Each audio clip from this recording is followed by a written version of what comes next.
Money is everything, আবার money is nothing. বিষয়টা কিরকম?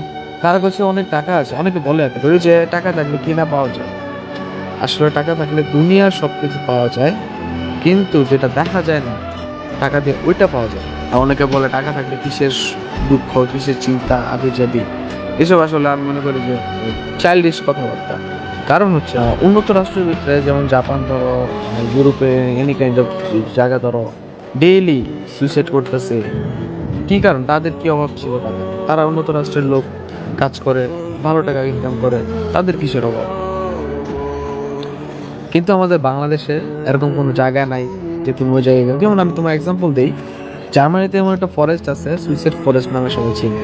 যারা জানো তারা বলতে পারবা।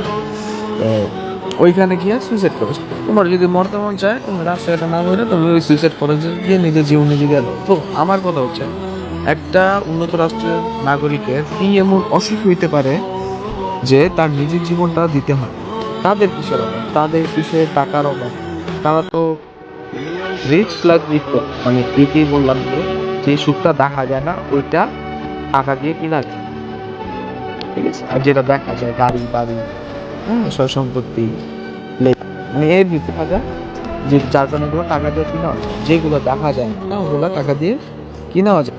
আমি মনে করি যে যেখানে আছে, যে যে অবস্থা আছে ওইটা নিয়ে তাদের শুক্রিয়া করা উচিত।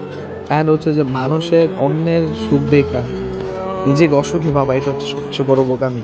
আমি ডাল দিয়ে ভাত খেতেছি, আর জন্য মাংস দিয়ে ভাত খেতেছি, তার সুখ দেখে তোমার এই ডাইলের বাজে হজম হতো না। যদিও আমার কথা এগুলো মানায় না আসলে, মানে বলতেছে আর কি।